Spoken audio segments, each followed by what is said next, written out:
This is my ranking of the best PS5 games I've played, based purely on my personal experience. Each title is placed from masterpiece down to trash, depending on how polished, memorable, and satisfying the overall experience felt. Let's get straight into the list.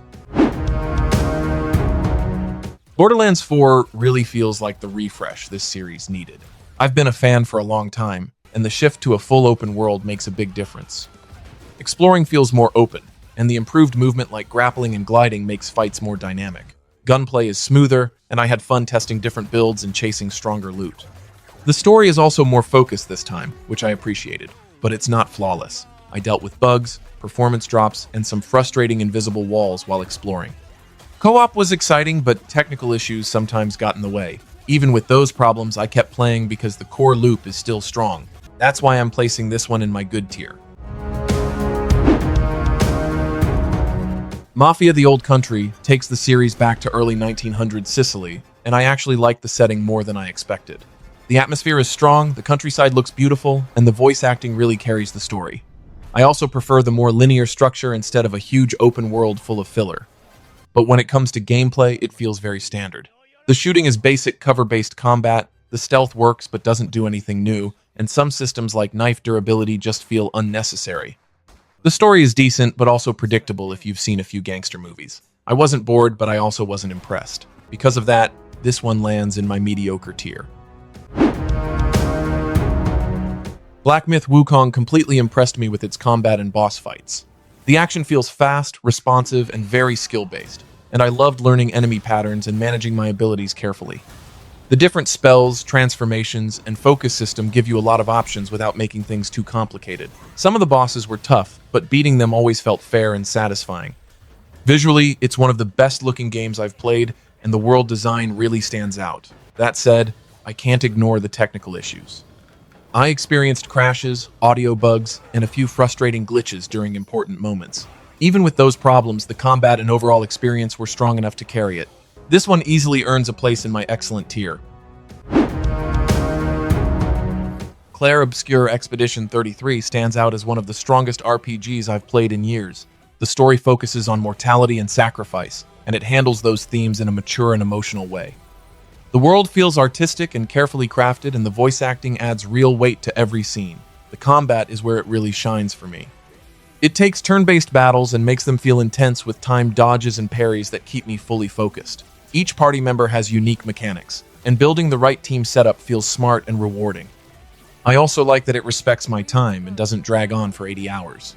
A few late story moments feel slightly rushed, but overall it delivers on almost every level. This one belongs in my masterpiece tier. Ghost of Yotei delivers exactly what I wanted after Tsushima, even if it doesn't reinvent much. The world is beautiful, with snowy mountains and colorful fields that constantly made me stop and look around. Combat is the real highlight for me. It feels smooth, fast, and satisfying, especially when I land perfect parries or switch weapons mid-fight. Atsu is also a stronger lead character, and her revenge story feels more personal and grounded, even if the overall plot is predictable. Stealth is solid but familiar, and some missions follow a safe formula. Still, I enjoyed clearing camps just for the fun of fighting. Because of how polished and satisfying it feels, this one goes into my great tier. Metal Gear Solid Delta Snake Eater feels like a very faithful remake, almost to a fault. The story is still strong, and the emotional moments hit just as hard as I remember. Visually, the upgrade is impressive, and the jungle environments look great in modern graphics. I also enjoyed revisiting the old-school stealth design, where each area feels like a small puzzle to solve. That said, it definitely shows its age. The gameplay isn't as deep or expansive as modern stealth games, and some boss fights feel outdated. I respect how closely it sticks to the original, but part of me wanted a bit more evolution. Because of that balance between nostalgia and limitations, this one sits in my good tier. Death Stranding 2 on the Beach feels like a sequel that fully understands what worked before and improves almost everything around it. The delivery loop is still there, but it's smoother, faster, and more engaging this time. Combat and stealth have more depth, and I actually enjoyed clearing enemy bases instead of avoiding them. The world design is stunning, and traveling across Australia has a strong sense of atmosphere. The story is classic Kojima, strange, emotional, and full of big ideas, and while it takes a little time to build momentum, the later chapters really pay off. It's weird in the best way, but also more focused and confident. Because of how much it refines and expands the original, this one lands in my excellent tier. Astro Bot is pure creativity from beginning to end. Every level introduces a new idea, mechanic, or surprise, and it never feels repetitive. The platforming is tight and responsive, and the temporary powers keep things fresh the entire time. I especially loved how it celebrates PlayStation history, with so many fun character cameos and themed levels that feel like mini tributes. The DualSense features also add a lot, making every jump, punch, and gadget feel more immersive. It's not overly difficult, but the optional challenge stages really test your skills. Most importantly, it never stops being fun. Because of its creativity, charm, and polish, this one easily earns a spot in my masterpiece tier. Sackboy: A Big Adventure is one of those platformers I feel didn't get enough credit. The levels are creative, colorful, and constantly introduce new mechanics that keep things fresh. I really like how each world has its own theme, and the handcrafted art style made everything feel warm and lively. The soundtrack is also a big highlight, with some great licensed tracks that make certain levels unforgettable. It's even better in co-op, and the multiplayer-only stages add extra fun. That said, I wasn't a fan of having to replay older levels to collect enough orbs to progress, which slowed the pacing a bit. Even with that frustration, the charm and creativity carry it easily. This one earns a solid place in my great tier. Helldivers 2 is one of the most fun multiplayer shooters I've played in years. Every mission turns into chaos in the best way, especially when things go wrong and my squad has to scramble to survive. The gunplay feels weighty, the stratagem system is smart, and I love how teamwork actually matters. Calling in airstrikes while trying to punch in button combos under pressure never gets old. There's also a ton of enemy variety, from massive bugs to heavily armed robots, which keeps missions unpredictable. Progression feels fair, and I never felt pushed towards spending money. It's definitely better with friends, and the launch had some server issues, but the core experience is strong enough to carry it. This one proudly sits in my excellent tier. Gran Turismo 7 feels like a return to classic Gran Turismo in a lot of good ways. I really enjoyed the cafe system because it slowly guides you through events while rewarding you with cars, which makes progression feel meaningful. The driving itself is the highlight for me. Every car handles differently, and the physics feel precise and satisfying whether I'm using a controller or a wheel. Visually, it looks fantastic, especially with the dynamic time of day and weather effects. That said, the rolling starts in career mode are frustrating, and the microtransactions left a bad taste. The car list also isn't as deep as I expected. Even with those issues, the core racing experience is strong enough to carry it. This one fits in my great tier. Until Dawn Remake still delivers the same tense, choice-driven horror story I remember, and that core experience is strong. The cast, the setting, and the branching decisions are just as entertaining, and the upgraded visuals definitely make Blackwood Pines look more realistic. The lighting and character models are improved, and some scenes look great on PS5, but beyond that, not much has changed. The gameplay is almost identical, and in some ways it actually feels slower because of the new camera and movement tweaks. I also noticed performance issues that hurt the experience. Since the original still holds up well and costs much less, it's hard to fully recommend this version at full price. For me, it lands in the good tier. Ratchet and Clank Rift Apart is one of those games where I was smiling almost the whole time. It looks incredible, loads instantly, and the rift jumps make the action feel fast and smooth. I love how the combat pushes me to keep moving, dashing around, and switching between crazy weapons like the topiary sprinkler and ricochet, but what really stayed with me is the story. Ratchet's doubts, Clank's growth, and especially Rivet as a new lead give this adventure real heart without losing the humor. Every planet feels unique, and the whole experience feels polished from the start. For me, this easily earns its place in the masterpiece tier. Days Gone Remastered is a game I have mixed feelings about. I like Deacon as a lead, and the emotional story about loss and survival in a zombie-filled Oregon still works for me. The Freaker hordes are intense, and riding around on the bike, upgrading it, and managing fuel adds real tension to exploring the open world. But as a remaster, I honestly don't see a huge leap. The visuals look a bit better, sure, but nothing that feels truly next-gen. On my PS5, the movement and combat even felt a little sluggish at times. It's still a solid experience, but this version doesn't completely justify its return. For me, it lands in the good tier. The Nioh Collection is packed with value, and I can't deny how much content you get here. Both Nioh and Nioh 2 are deep, challenging action RPGs with fast combat, tons of loot, and a strong mix of Japanese history and mythology. Having all 6 DLCs included makes this feel like the complete experience, and Nioh 2 especially shows clear improvements in enemy variety and level design. That said, as a PS5 remaster, it doesn't feel like a huge upgrade over just playing the PS4 versions through backwards compatibility. The performance is better, but not dramatically different. Even so, as a bundle of 2 excellent games, this collection earns a solid spot in the great tier. Horizon Zero Dawn Remastered honestly changed my mind about what a remaster can be. I didn't think this game needed one, but after playing it, I can clearly see the difference. The lighting and textures are massively improved, and the world looks more alive and cinematic. Snow looks like real snow, water looks more natural, and the foliage makes everything feel richer and more detailed. Cutscenes are also upgraded with better camera work and character models, which makes the story moments hit harder. On top of that, the DualSense support adds real tension to Aloy's bow and makes combat feel more physical. It's still the same great game at its core, just presented in a much stronger way. For me, this version earns its place in the great tier. Senua Saga Hellblade 2 pulled me right back into Senua's painful and intense world from the very first scene. The visuals are absolutely stunning, with realistic faces, detailed environments, and some of the best lighting I've seen. Playing with headphones is a must, because the voices in Senua's head and the environmental sounds make everything feel close and unsettling. The combat is brutal and personal, and even though it's fairly simple, every fight feels heavy and impactful. I do wish there was a bit more depth to the gameplay, since it doesn't evolve much over the 6-hour story. Still, the storytelling, atmosphere, and presentation are so strong that the experience stays with me long after it ends. For me, this stands proudly in the excellent tier. Silent Hill F takes the series in a bold new direction, and I really respect that. The Japanese setting in the 1960s feels fresh, and exploring the village of Ebisugaoka gave me a strong sense of place. Hinako is also a great lead, with real emotional depth, and the story dives into some dark and disturbing themes that stayed with me. The art design and puzzles are definite highlights, especially in the shrine sections, which are creative and memorable.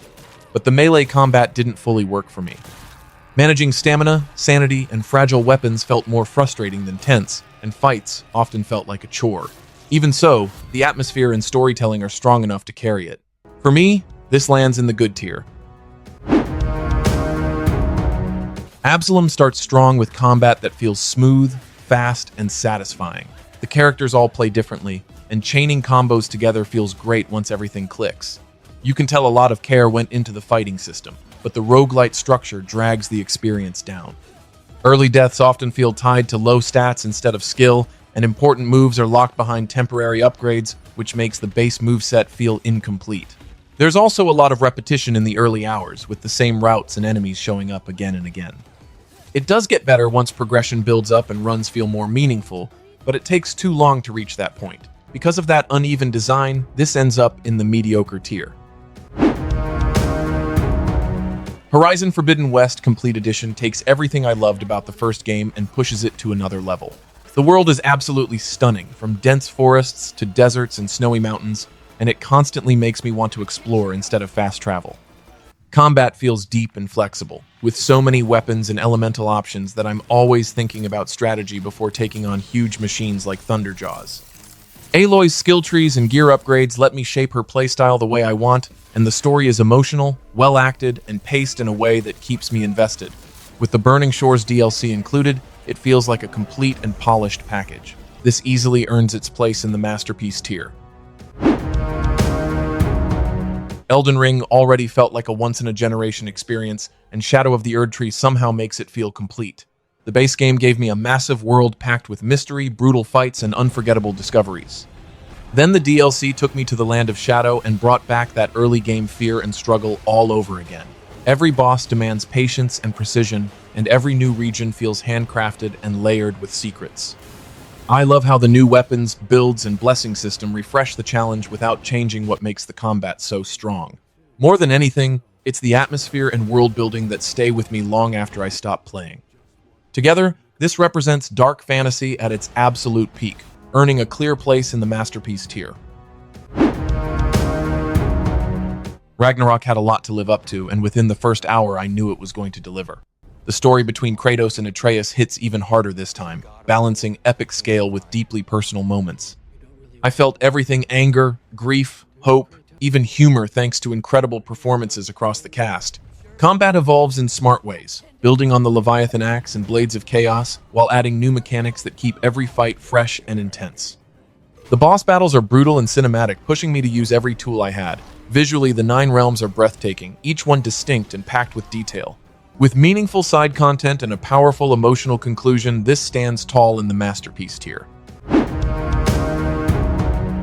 Returnal threw me onto an alien planet and refused to let me feel comfortable for even a second.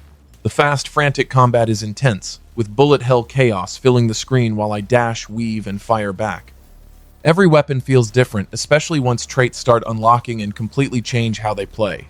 The risk and reward system keeps the tension high, since one mistake can end a strong run.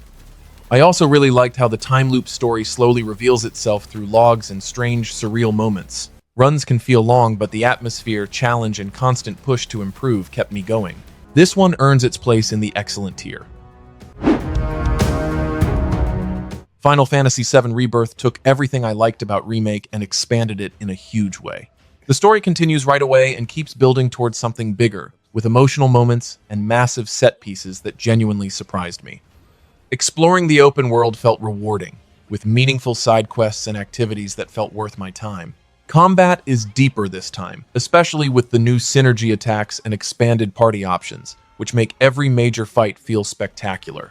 With its scale, heart, and unforgettable moments, this sits in the masterpiece tier. Marvel's Spider-Man 2 builds on everything the first game and Miles Morales did well and pushes it further.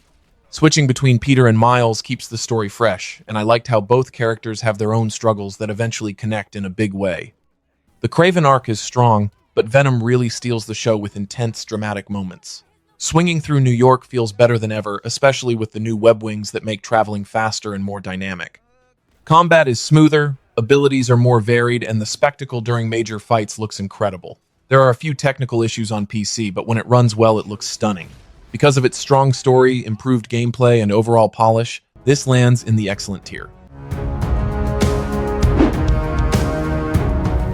Rise of the Ronin takes Team Ninja in a different direction, and I went in knowing it would not be another Nioh. Instead of tight mission-based levels, this is a full open-world set during the final years of the Edo period, and I like that change of pace. The combat is still fast and satisfying, especially when landing perfect parries and breaking enemy ki, but it is more forgiving and less complex than their previous games. Exploration feels steady, with side activities, stealth options, and plenty of gear to experiment with. The story touches on interesting political themes, even if it leans into spectacle instead of strict historical accuracy. It does not hit the same highs as Team Ninja's strongest titles, but it is still a solid and enjoyable experience, which places it in the good tier. Sword of the Sea feels amazing to play because the movement is so smooth and fast. I loved surfing across the sand, grinding on huge chains, and riding through waves of water that bring the world back to life. There's no dialogue, but the story is told through the environment, and I liked figuring out its meaning on my own. One quiet moment riding on a flying turtle really stayed with me. The game is short, and the story can feel a bit abstract, but the atmosphere and flow keep it engaging from the start. It doesn't reach the very top for me, but it easily earns its spot in the good tier. Demon's Souls Remake looks incredible, and the atmosphere pulled me in right away. The combat feels heavy and satisfying, especially when I learned enemy patterns and landed clean backstabs or well-timed spells. Each world has its own identity, and exploring them feels tense in a good way. Some bosses are very creative, even if a few rely more on specific mechanics than pure combat skill.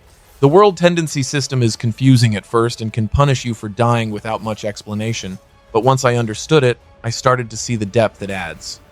It's challenging and sometimes frustrating, but the strong presentation and rewarding progression place it in the excellent tier. The Last of Us Part 2 Remastered is one of the most emotionally intense games I have ever played. From the first few hours, I could feel how heavy and personal the story was, and it never lets up. The performances, music, and small character moments feel incredibly real, and some scenes stayed in my head long after I finished. Combat is brutal and tense, with every bullet and decision carrying weight. The remastered version adds extra modes and visual upgrades that make it feel complete. It is not an easy journey, but the bold storytelling and powerful execution put it clearly in the masterpiece tier. Forza Horizon 5 is a racing game I can relax with and still feel amazed every time I play. The Mexico map is huge and varied with deserts, jungles, cities, and even a massive volcano, and I never get tired of driving across it.